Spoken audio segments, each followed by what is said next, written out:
नमस्कार दोस्तों, आज हम फाइनली लेकर आ गए हैं बोर्ड परीक्षा पेपर 2025 के लिए दोस्तों विज्ञान विषय का मॉडल पेपर कक्षा 8 के विद्यार्थियों के लिए। तो दोस्तों एग्जाम की दृष्टि से ये मॉडल पेपर बहुत ही इंपॉर्टेंट रहने वाला है, तो आपको वीडियो को कंप्लीट देखना है और पूरे मॉडल पेपर को सही ढंग से समझना है। तो चलिए अब बिना टाइम वेस्ट के इस मॉडल पेपर को हल करना स्टार्ट करते हैं। तो सबसे पहले हम क्वेश्चन नंबर फर्स्ट को हल करेंगे। जो क्वेश्चन नंबर फर्स्ट हमसे ये कह रहा है कि हार्वेस्टर यंत्र का उपयोग किया जाता है। अब हार्वेस्टर यंत्र है, इसका उपयोग किस में किया जाता है? तो ये फसल की कटाई करने के लिए उपयोग किया जाता है। तो ऑप्शन नंबर हमारा जो अ है वो दोस्तों राइट हो जाएगा। दूसरा सवाल है हमारा कि मृदा अपरदन को रोकने में सहायक है। मृदा यदि अपरदन हो रहा है तो उसको रोकने के लिए सहायक है वो कौन सा हम उपयोग कर सकते हैं? तो वन्य जंतु या फिर वृक्ष, कारखाने या वनोन्मूलन। तो सबसे इम्पोर्टेंट पॉइंट रहेगा इसमें वृक्ष। वृक्ष की सहायता से ही हम मृदा अपरदन को रोक सकते हैं। उसके बाद में क्वेश्चन नंबर है तीसरा, जुताई में प्रयुक्त कृषि औजार नहीं है, यानी जुताई करते समय जो औजार प्रयोग नहीं किया जाता है वह है। तो देखो कुदाली भी प्रयोग होती है जुताई में, हल भी होता है, कल्टीवेटर भी होता है, लेकिन कॉम्बाइन यूज नहीं होता है। तो ऑप्शन नंबर इसमें हमारा वह राइट हो जाएगा। उसके बाद का क्वेश्चन नंबर रहेगा हमारा चौथा। तो चौथा क्वेश्चन है कि नेफ्थलीन की गोलियां बनाई जा सकती है। तो नेफ्थलीन की गोलियां किससे बनाई जाती? कोल तार से बनाई जाती है। तो ऑप्शन हमारा कौन सा राइट हो जाएगा? इसमें ऑप्शन अ है जो हमारा राइट हो जाएगा। उसके बाद में क्वेश्चन नंबर है 5, भारत में प्राकृतिक गैस के भंडारण हैं।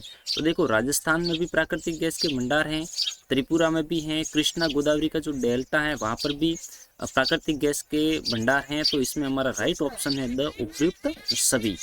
नेक्स्ट क्वेश्चन नंबर है 6, तड़ित चालक का उपयोग करते हैं। तो दोस्तों तड़ित चालक जो होता है इसका उपयोग किया जाता है जो बड़े बड़े भवन होते हैं उनको बसाने के लिए। तो ऑप्शन नंबर ब हमारा इसमें करेक्ट हो जाएगा। नेक्स्ट सवाल रहेगा, किसी पृष्ठ पर पड़ने वाली प्रकाश की किरण को क्या कहते हैं? जो सीधी किरणें पड़ती है उसे आपत्ति किरण कहते हैं। तो ऑप्शन नंबर हमारा अ राइट है इसमें। उसके बाद का क्वेश्चन नंबर है 8।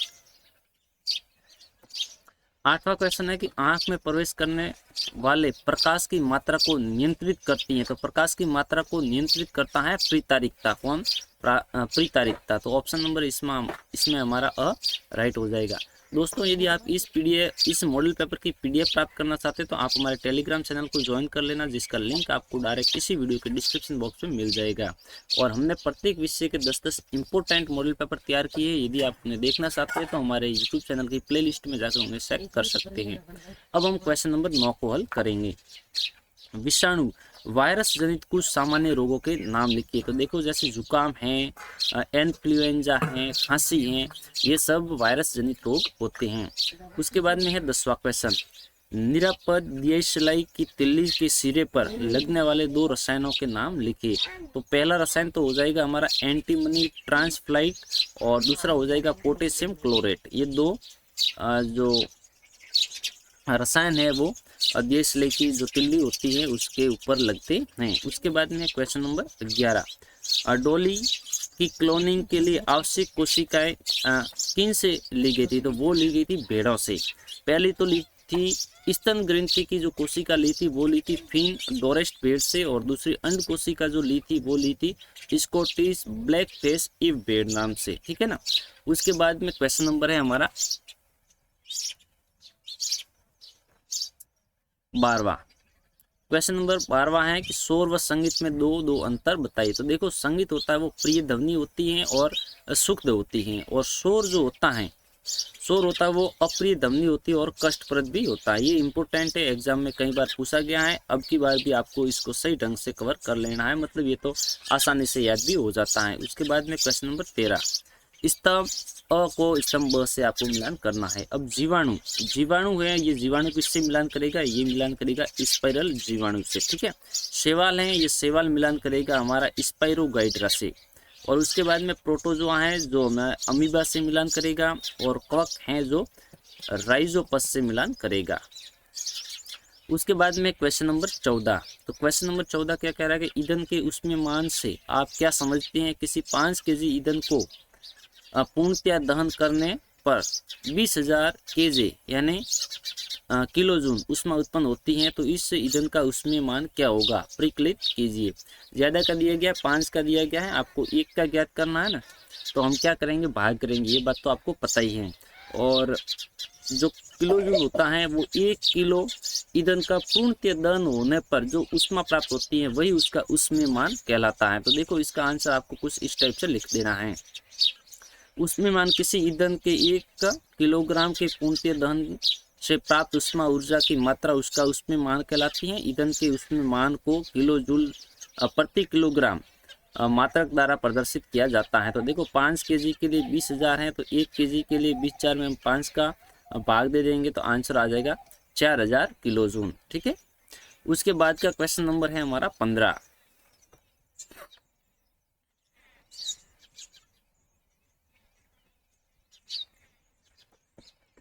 15वां क्वेश्चन है, कोष्टक में दिए गए शब्दों में से उचित शब्द का चयन करके रिक्त स्थानों की पूर्ति कीजिए। तो कोष्टक में हमारे दिए गए हैं पाटल, मित्र, गेहूं, शाइलो और राइजोबियस। तो देखो पहला अ है कि बीजों का बड़े पैमाने पर जो भंडारण करते हैं उसको खाली जगह में करते हैं तो उसको करते हैं साइलो में। ठीक है, उसके बाद में होली के त्यौहार पर काटी जाने वाली फसल है, तो होली के त्यौहार पर गेहूं की फसल काटी जाती है। कौन सी फसल, गेहूं की। और केंचुआ किसानों का कहलाता है, तो केंचुआ होता है वो किसानों का दोस्त होता है, मित्र होता है। उसके बाद में द जुते हुए खेत को समतल द्वारा किया जाता है, तो किसके द्वारा किया जाता है, पाटल के द्वारा। दोस्तों काफी जो स्टूडेंट हैं उनको इन केंचुए के बारे में जानकारी नहीं है, कुछ बच्चे तो इसको कसूआ समझ लेते हैं, लेकिन कसूआ और केंचुए में काफी अंतर है।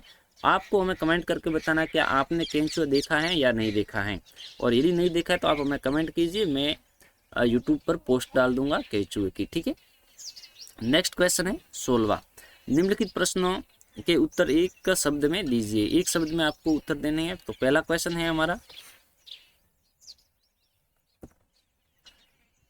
स्तन में दुग्ध ग्रंथियों के विकास में से किस ग्रंथि का स्रावित हार्मोन सहायक है, तो वो होता है पीयूष ग्रंथि का। किसका, पीयूष ग्रंथि का। और दूसरा ख क्वेश्चन है कि रजोदर्शन से क्या आशय, तो ये पहला जो ऋतुस्राव होता है उसे हम रजोदर्शन के नाम से जानते हैं। ग क्वेश्चन रह जाएगा, ऋतुस्राव चक्र का नियंत्रण किसके द्वारा होता है, तो ये होता है हार्मोन के द्वारा। किसके द्वारा, हार्मोन के द्वारा। उसके बाद में ऋतुस्राव चक्र में शामिल एक क्रिया बताइए, तो अंडाणु का परिपक्व होना ये एक पॉइंट हो जाएगा। इसके अलावा भी काफ़ी पॉइंट है, आप उनको आसानी से याद कर लेना ताकि एग्जाम में कोई भी आपको जो भी याद आए समय पर वो आप लिख सकते हो। उसके बाद में निम्नलिखित कथनों के सामने सत्य के लिए टी, असत्य के लिए एफ लिखिए। ठीक है, तो पहला क्वेश्चन है कि कुएं से पानी निकालते समय हमें रस्सी को खींचना पड़ता, तो ये बात इसकी एकदम राइट हो जाएगी, तो ये बात सत्य है। उसके बाद में ख क्वेश्चन, एक आवेशित वस्तु अनावेशित वस्तु को प्रतिकर्षित करती है, एक आवेशित वस्तु अनावेशित वस्तु को प्रतिकर्षित नहीं करती है, तो ये इसका पॉइंट है वो असत्य हो जाएगा। नेक्स्ट क्वेश्चन है, सामान से लदी ट्रॉली को चलाने के लिए हमें उसको धकेलना पड़ता है। बिल्कुल धकेलना भी पड़ सकता है और आप खींच भी सकते हो। उसके बाद में घ क्वेश्चन, किसी चुंबक का उत्तरी ध्रुव दूसरे चुंबक के उत्तरी ध्रुव को आकर्षित करता है, ये बात इसकी असत्य है कि क्योंकि मान लो कि इस प्रकार से ये दो चुंबक हैं, ये इसका एन है और ये इसका एस है, इसी प्रकार से ये इसका एन है और ये इसका एस है। ठीक है, तो ये कब एक दूसरे को अपनी ओर आकर्षित करेंगे, जब ये ओपोजिट होंगे। एन है वो एस को खींचता है और एस है वो एन को खींचता है, दोनों यदि सेम है तो एक दूसरे को धक्का देंगे। वैसे आप चुंबक से काफ़ी खेले होंगे, आपको पता ही होगा। नेक्स्ट क्वेश्चन है हमारा, चेक कर लेता हूँ, क्वेश्चन नंबर है 18। 18वां क्वेश्चन है कि वनोन्मूलन से वर्षा दर किस प्रकार कम हुई है, समझाइए। तो इसका आंसर हमें कुछ इस टाइप से लिख देना है। इसके आंसर की तरफ मैं लेके चलता हूँ, ये रहेगा 18वें क्वेश्चन का आंसर। वनोन्मूलन से वर्षा दर कम हो जाती है क्योंकि पेड़ पौधे पर्यावरण में जल संकरण बनाए रखने के लिए मुख्य कारक है। पौधे मृदा से जल का शोषण नहीं करेंगे और बादल बनाने के लिए अपनी पत्तियों से जल का वाष्पन भी नहीं करेंगे। यदि बादल नहीं बनेंगे तो वर्षा भी नहीं होगी। साथ ही हम जानते हैं कि प्रकाश संश्लेषण की क्रिया में पौधों को भोजन बनाने के लिए कार्बन डाइऑक्साइड की आवश्यकता होती है। का अर्थ है कार्बन डाइऑक्साइड के उपयोग में कमी आना, जिससे वायुमंडल में इसकी मात्रा बढ़ जाएगी, क्योंकि कार्बन डाइऑक्साइड पृथ्वी द्वारा उत्सर्जित ऊष्मीय विकिरणों का प्रग्रहण कर लेती है, अतः इसकी मात्रा में वृद्धि का परिणाम स्वरूप विश्व उष्णन होता है। पृथ्वी के ताप में वृद्धि के कारण जल चक्र का संतुलन बिगड़ता है, जिससे वर्षा की दर में कमी आती है। उसके बाद में है क्वेश्चन नंबर 19। तो दोस्तों आगे का क्वेश्चन है हमारे क्वेश्चन नंबर 19, घर्षण कम करने के उपाय लिखिए। तो घर्षण कम करने के उपाय क्या क्या हो सकते हैं? तो देखो यहाँ पर इसके आंसर लिखिए। सतह पर पॉलिश करके, घर्षण कम करने के लिए सतहों को पॉलिश कर दिया जाता है, सतह पर अनियमित भाग पॉलिश से भर जाता है और इस प्रकार घर्षण कम हो जाता है। दूसरा है संहेक का उपयोग करके, तीसरा है धारा रेखीय आकृति प्रदान करके, और उसके बाद में चौथा हमारा रहेगा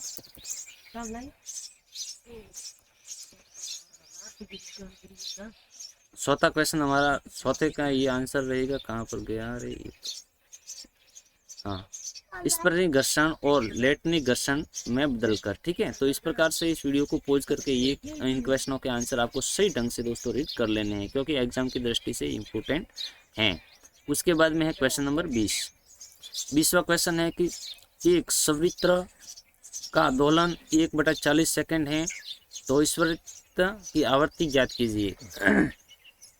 तो आवृत्ति ज्ञात करने का पहले आपको फॉर्मूला यूज करना पड़ेगा, आप जानते हैं। तो इसका फॉर्मूला रहता है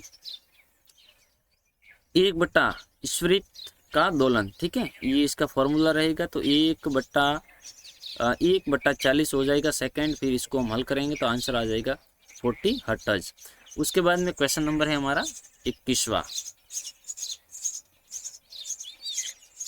तो 21वां क्वेश्चन कुछ इस टाइप से है कि विद्युत विसर्जन की प्रक्रिया को समझाइए। तो वीडियो को पॉज करके इस आंसर को सही ढंग से आपको पढ़ लेना है। यहाँ पर ये 21वें क्वेश्चन का आंसर कंप्लीट रूप से दिया गया है, आपको वीडियो को पॉज करके दोस्तों पढ़ लेना है, याद कर लेना है।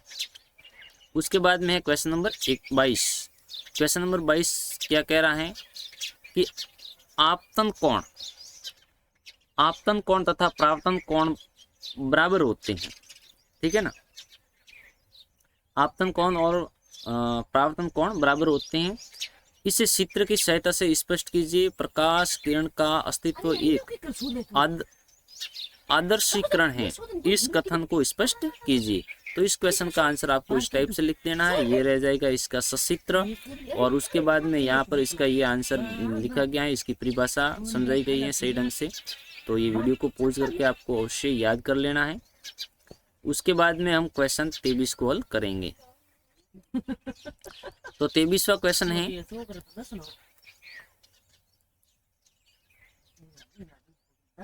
हाँ, जो बड़े क्वेश्चन है निम्नात्मक प्रश्न है, जिसमें अथवा में रहेंगे। तो पहला अ और ब के अंदर 2 क्वेश्चन रहेंगे छोटे छोटे, और अथवा में भी वापस इसी टाइप से होंगे। ये अ होगा और ब में आपके छोटे छोटे 2 क्वेश्चन रहेंगे। या तो एग्जाम में आपको इनको हल करना है, या फिर एग्जाम में आपको इनको हल करना है। ऐसा नहीं कि इनमें से आप पहले वाले में से अ कर दें और दूसरे वाले में ब, तो आपके आंसर गलत माने जाएंगे। ऐसा नहीं करना है, फर्स्ट वाले या तो दोनों करने या फिर सेकेंड वाले। तो इन क्वेश्चनों को हम पढ़ लेते हैं। पेट्रोलियम के विभिन्न संघटक तथा उनके उपयोग को एक सारणी बनाकर प्रदर्शित कीजिए। या फिर उसके बाद में वो क्वेश्चन रहेगा, रेड डाटा पुस्तक क्या है, कि 2 संकटापन्न जंतुओं के नाम बताना है और स्त्री लैंगिक हार्मोन के नाम तथा कार्य बताने हैं। तो या तो आपको ये करने हैं, या और अथवा में है कि कोयला गैस क्या होती है, इसका उपयोग बताइए। और ब क्वेश्चन में फर्स्ट रहेगा कि बाघ परियोजना क्या है, समझाइए। और सेकंड रहेगा स्वास्थ्य से क्या तात्पर्य है, व्यक्ति को स्वस्थ रहने के लिए क्या करना चाहिए। तो यहाँ पर देखो 23वें के फर्स्ट वाले का आंसर आपके इस टाइप से हो जाएगा। ये पेट्रोलियम संकटक और इसके उपयोग बताए गए हैं। और उसके बाद में ये ब क्वेश्चन रहेगा, रेड डाटा पुस्तक क्या है। आप सभी जानते ही रेड डाटा पुस्तक क्या होती है कि एक संकटापन्न स्पीसीज का रिकॉर्ड रखा जाता है। जैसे पौधे हैं, जंतु हैं, इनकी स्पीसीज के लिए अलग अलग रेड डाटा पुस्तकें होती हैं। संकटापन्न जंतु हैं जैसे बाघ है, भारतीय गैंडा है ये। और उसके बाद में ये सेकंड रहेगा एस्ट्रोजन, स्त्री लैंगिक हार्मोन। और उसके बाद में यहाँ इसका थोड़ा वर्णन दिया गया है। तो ये इस प्रकार से हो जाएगा। और ये अथवा वाले क्वेश्चन रहेंगे। अथवा वाले में पहले कोयला है और उसका उपयोग बताया गया है। और ब में ये आपके फर्स्ट वाला रहेगा और उसके बाद में ये सेकंड वाला रहेगा। वीडियो को पॉज कर करके आपको सही ढंग से इनको पढ़ लेना है। उसके बाद में हम क्वेश्चन नंबर 24 को हल करेंगे। तो 24वां क्वेश्चन क्या कह रहा है, 24वें क्वेश्चन में भी आपके अथवा में रहेंगे। तो यहाँ तो ये आपको फर्स्ट वाले 2 हल करने हैं या फिर अथवा वाले आपको हल करने हैं, ठीक है। तो इन सभी के आंसर मैं आपको दिखा देता हूँ। तो ये फर्स्ट वाले का 24वें में अ का रहेगा, ये चित्र है इसका। और उसके बाद में यहाँ इसके ब के फर्स्ट और सेकंड रहेंगे और अथवा में भी ये अ रहेगा और उसके बाद में ये ब का रहेगा। तो वीडियो को पॉज करके आपको सही ढंग से इन्हें याद कर लेना है।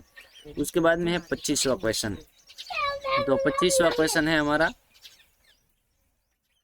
25वां क्वेश्चन में ये फर्स्ट रहेगा, ये ब रहेगा और उसके बाद में फर्स्ट के अब रहेंगे और उसके बाद में अथवा में अब रहेंगे। तो इन वीडियो को पॉज करके इन क्वेश्चनों को भी आपको रीड कर लेना है और इसके आंसर मैं आपको दिखा रहा हूँ तो इनके आंसरों को भी सही ढंग से आपको कवर कर लेने हैं। तो ये फर्स्ट वाला रहेगा अ का और उसके बाद में ये आपके शुंभ के प्रभाव का उपयोग करके बना संप्रेक्ष चित्र है और उसके बाद में ये ब रहेगा और उसके बाद की बात करें ये अथवा में अ का रहेगा